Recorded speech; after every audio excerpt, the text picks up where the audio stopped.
Breaking news సృష్టించిన మీర్పేట్ ఘటనలో సంచలన విషయాలు వెలుగు చూశాయి. అయితే గురుమూర్తికి 14 రోజుల రిమాండ్ విధించింది కోర్టు. అయితే కోర్టు ఆవరణలో ఎటువంటి భయం జంకు ప్రదర్శించలేదు గురుమూర్తి. తనకు ఏ మాత్రం భయం లేకుండా చాలా ఫ్రీగా తిరుగుతూ ఉన్నారు గురుమూర్తి. అయితే మొత్తంగా తన భార్య హత్య కేసులో తానే నిందితుడినని గురుమూర్తి ఒప్పుకున్నారు. దీంతో పోలీసులు అతన్ని కోర్టు ముందు హాజరుపరచడం జరిగింది. 14 రోజుల రిమాండ్ అయితే కోర్టు విధించిన పరిస్థితి. అయితే కోర్టులో జడ్జి అడిగిన ప్రశ్నలకు ఏ మాత్రం భయం బెరుకు లేకుండా గురుమూర్తి సమాధానం చెప్పారు. అంత మాత్రమే కాకుండా న్యాయవాదిని పెట్టుకుంటావా అని జడ్జి అడిగిన ప్రశ్నకు తనకు అవసరం లేదని జైల్లోనే ఉంటా అంటూ కూడా గురుమూర్తి చెప్పిన పరిస్థితి కనిపిస్తుంది. అయితే మొత్తంగా జైల్లోనే ఉండడానికి గురుమూర్తి ఇష్టపడ్డాడు తప్ప న్యాయవాదిని కూడా పెట్టుకోవడానికి ఇష్టపడిన పరిస్థితి కనిపిస్తుంది. మరోవైపు భార్య మాధవిని హత్య చేసిన చోటే పిల్లలతో కలిసి గురుమూర్తి ఉన్నారు. పిల్లలు అమ్మ ఏది అని అడిగిన ప్రశ్నకు గురుమూర్తి వస్తుంది అని చెప్పడం, ఇల్లంతా కంపు కొడుతుంది అని చెప్పినప్పుడు కూడా ఎయిర్ ఫ్రెషనర్స్ తో అలాగే కెమికల్స్ తోటి దుర్వాసన రాకుండా మొత్తంగా బెడ్రూమ్ కి అయితే తాళం వేసిన పరిస్థితి కనిపిస్తుంది. పిల్లలకు ఏ మాత్రం అనుమానం రాకుండా గురుమూర్తి భార్యని ఎక్కడైతే హత్య చేశాడో అక్కడే పిల్లలతో కలిసి ఉన్న పరిస్థితి వెలుగు చూసింది. అయితే మొత్తంగా మీర్పేట ఘటనలో అయితే సంచలన విషయాలు వెలుగు చూశాయని చెప్పుకోవచ్చు. సూక్ష్మదర్శిని అనే సినిమా చూసి ఈ విధంగా హత్యకు పాల్పడి బాడీని డిస్పోజ్ చేసినట్లు కూడా గురుమూర్తి పోలీసుల విచారణలో వెల్లడించడం జరిగింది. దీనికి సంబంధించి పూర్తి వివరాలు మా ప్రతినిధి సాగర్ అందించేందుకు సిద్ధంగా ఉన్నారు. సాగర్, చెప్పండి, మీర్పేట ఘటనకు సంబంధించి ఇప్పటికే పోలీసులు గురుమూర్తిని కోర్టు ముందు హాజరుపరచడం జరిగింది. అసలు కోర్టు ఆవరణలో ఏం జరిగింది, జడ్జి ఏం తీర్పిచ్చారు?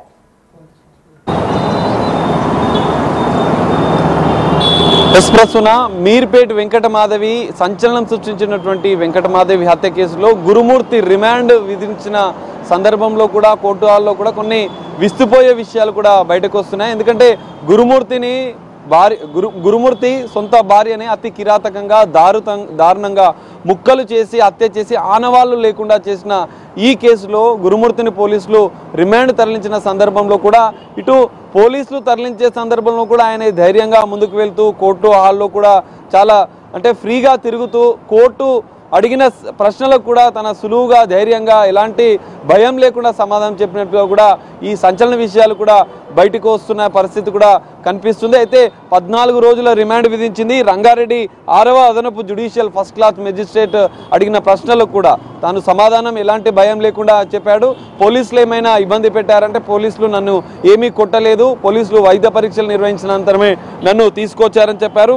న్యాయవాదిని ఏమైనా పెట్టుకుంటావా అంటే అసలు నాకు న్యాయవాది అవసరం లేదు, లీగల్ హెల్ప్కి సంబంధించినటువంటి లీగల్ ఎయిడ్ నుంచి కూడా హెల్ప్ ఏది అవసరం లేదు, నేను జైల్లోనే ఉంటానంటూ అంత ధైర్యంగా కోర్టుకు కూడా సమాధానం చెప్పినట్లుగా కూడా తెలుస్తోంది. ఇటు పోలీసులే కాదు, ఈ కేసు సంబంధించిన విషయంలో కూడా ప్రజలు కూడా అనేక సంచలన విషయాలను విస్మయానికి గురవుతున్న పరిస్థితి కూడా కనిపిస్తుంది. ఎందుకంటే అత్యంత కిరాతకంగా దారుణంగా కట్టుకున్న భార్యను వెంకటమాధవిని హత్య చేసి ముక్కలుగా చేసి పండుగ అనంతరం తెల్లారి 16వ తేదీన ముక్కలుగా చేసి ఆనవాళ్లు లేకుండా ఈ సూక్ష్మదర్శిని అనే సినిమా ద్వారా దాన్ని చూసి ప్రేరేపితుడైనటువంటి నిర్ణయం తీసుకున్నటువంటి గురుమూర్తి మొదట భార్య మృతదేహాన్ని వాష్రూమ్లోకి తీసుకెళ్లి తల మొండెం వేరు చేసి మొత్తం 4 భాగాలుగా ముక్కలుగా చేసి పూర్తిగా దానికి సంబంధించినటువంటి ఆనవాళ్లు లేకుండా చేసి పోలీసులకే ఒక పెద్ద టాస్క్గా ఒక మిస్టరీ డెత్గా వాళ్ళకు సవాల్ విసిరిన పరిస్థితి కూడా మనం చూసాం.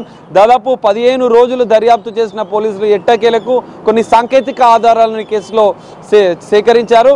ఇటు శరీర టిష్యూ కావచ్చు, బ్లడ్ కావచ్చు, హెయిర్ కావచ్చు, ఈ 3 శాంపిల్స్ని FSL రిపోర్ట్ ఆధారంగా పిల్లలకు వెంకటమాధవి తల్లికి DNA టెస్ట్ ఆధారంగా కీలక ఆధారాలు సేకరించారు.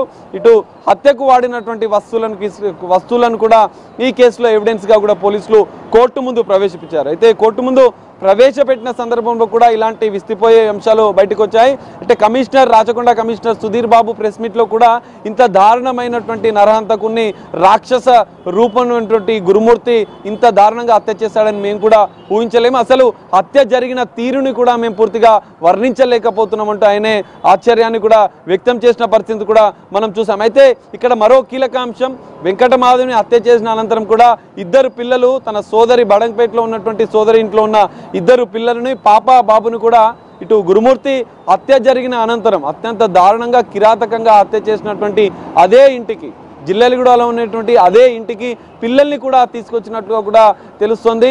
ఇంత కిరాతకంగా హత్య చేసినటువంటి గురుమూర్తి మరి పిల్లల్ని ఎందుకు ఇంట్లోకి తీసుకొచ్చాడు? 2 రోజులు పిల్లల్ని ఇంట్లోనే ఉంచినట్లుగా కూడా పోలీసుల విచారణలో తేలింది. అయితే అమ్మమ్మ ఇంటి దగ్గర నుంచి వాళ్ళ సోదరి ఇంటి దగ్గర నుంచి తీసుకొస్తున్న తరము పిల్లలకి అల్పారం టిఫిన్ చేయించిన అనంతరం ఇంటికి తీసుకొచ్చాడు. ఇంటికి రాగానే పిల్లలు అనేక మార్లు తల్లి గురించి అడిగారు. కానీ ఎన్నిసార్లు తల్లి గురించి అడిగినా డిఫరెంట్ సమాధానాలు చెప్తూ పిల్లల్ని మరిపించే ప్రయత్నం చేస్తున్నటువంటి గురుమూర్తి చేస్తున్నట్లుగా కూడా గుర్తించారు. అనంతరం వాళ్ళు ఫుడ్ అడిగినా కూడా ఆన్లైన్లో ఆర్డర్ చేసి పిల్లలకు అదే ఇంట్లో తినిపించినట్లుగా కూడా తెలిసింది. ఇల్లంతా దుర్వాసన వస్తుంది నాన్న, మరి అమ్మ ఏది అని అడిగినా కూడా ఆ దుర్వాసన పోయేందుకు కూడా కొన్ని రూమ్ ఫ్రెషర్ లాంటి కెమికల్స్ కూడా వాడినట్లుగా కూడా తెలుస్తుంది. ఈ మొత్తం సంచలనం రేపించినటువంటి ఈ కేసులో ఇటు హత్య చేసిన ఉదంతం ఒక ఎత్తు అయితే రిమాండ్ తరలించిన ఇప్పుడు చెల్లపల్లి జైలుకు తరలించారు పోలీసులు. 14 రోజుల జ్యుడిషియల్ రిమాండ్ విధించిన అనంతరం కూడా ఇటు రిమాండ్ రిపోర్ట్లో కూడా కొన్ని సంచలన విషయాలు కూడా పోలీసులు స్పష్టం చేసినట్టుగా కూడా తెలుస్తుంది. హత్య జరిగిన ఉదంతం ఏదైతే గురుమూర్తి వెంకటమాధవ్ని ఎందుకు హత్య చేయాలనుకున్నాడు, హత్య చేసిన తీరును కూడా పూర్తిగా వివరించిన పరిస్థితి కూడా రిమాండ్ రిపోర్ట్లో కూడా పేర్కొన్న పరిస్థితి కనిపిస్తుంది. ఇంత సంచలనం రేపిన కేసులో ఇటు హత్య ఉదంతం ఒక ఎత్తు అయితే హత్య అనంతరం రిమాండ్ తరలించే క్రమంలో కూడా గురుమూర్తి ప్రవర్తన అనేది అందరినీ ఆశ్చర్యానికి గురి చేస్తుంది. విస్తుపోయి కొంచెం కూడా పాశ్చాత్తాపం లేకుండా కట్టుకున్న భార్యను అత్యంత దారుణంగా కిరాతకంగా ముక్కలుగా నరికి ఆనవాళ్లు లేకుండా చేసిన గురుమూర్తిలో ఒక్క 1% కూడా కొంచెం కూడా పాశ్చాత్తాపం బాధ లేదు అని కూడా పోలీసులు ఆశ్చర్యపోతున్న పరిస్థితి కూడా కనిపిస్తుంది. రిమాండ్ తరలించానంతం తాను జైల్లోనే ఉంటాను, నాకు అడ్వకేటు నహాయసాయం అసలే అవసరం లేదు అంటే బయటికి వెళ్తున్న సందర్భంలో కూడా అదే విధంగా ప్రవర్తించినట్టుగా కూడా పోలీసుల ద్వారా తెలుస్తుంది. మరి జైల్లోనే ఉంటాను, నేను ఎన్ని రోజులైనా నాకు ఏ శిక్ష పడినా నేను అనుభవిస్తాను, నేను హత్య చేసింది మాత్రం వాస్తవమే అని ఒప్పుకున్నటువంటి గురుమూర్తి ఇటు రిమాండ్ తరలించే క్రమంలో కూడా ఇలాంటి ప్రవర్తనను ఇటు పోలీసులు కూడా ఎక్స్పెక్ట్ చేయలేదు. అటు కోర్టు హాలు కూడా నిశ్శబ్ద వాతావరణంలో ఉంది. సమాధానాలు చెప్తున్న తీరులో కావచ్చు, తనకు న్యాయ సాయం అవసరమే లేదు, నేను జైల్లోనే ఉంటానంటూ గురుమూర్తి ప్రవర్తించిన తీరు కూడా ఆశ్చర్యానికి గురి చేస్తుంది.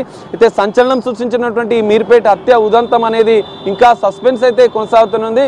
మరి నిందితుడు గురుమూర్తికి ఎలాంటి శిక్ష పడుతుంది? ఇప్పటికే పోలీసులు సాంకేతిక ఆధారాలతో పాటుగా శాస్త్రీయపరమైన సైంటిఫిక్ ఎవిడెన్స్ కూడా కోర్టు ముందు ఉంచారు. ఈ నేపథ్యంలో 14 రోజుల రిమాండ్ అనంతరం కూడా ఎలాంటి శిక్ష పడుతుంది అనేది కూడా వేచి చూడాల్సిన పరిస్థితి కనిపిస్తుంది. అయితే ఈ రోజు కస్టడీ కోరే అవకాశం కూడా కనిపిస్తుంది. కోర్టులో ఇటు పోలీసులు మీర్పేట పోలీసులు కస్టడీ పిటిషన్ వేయనున్నారు.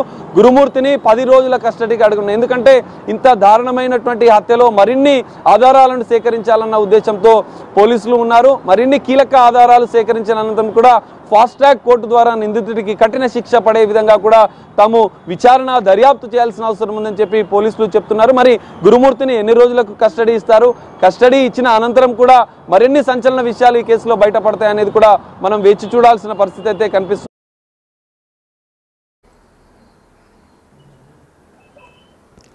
ఇక మొత్తంగా సంచలనం సృష్టించిన మీర్పేట హత్య కేసుకు సంబంధించి అయితే గురుమూర్తికి 14 రోజుల రిమాండ్ విధించింది కోర్టు. అయితే గురుమూర్తిని కోర్టులో హాజరుపరిచిన సమయంలో చాలా తన ప్రవర్తన డిఫరెంట్ గా ఉంది అని, అసలు హత్య చేశాడా అన్న అనుమానాలు కూడా వ్యక్తమయ్యే విధంగా తన ప్రవర్తన ఉంది అంటూ కూడా చెప్తున్న పరిస్థితి కనిపిస్తుంది. అయితే మొత్తంగా ఈ కేసుకు సంబంధించి 14 రోజుల రిమాండ్ అయితే విధించారు.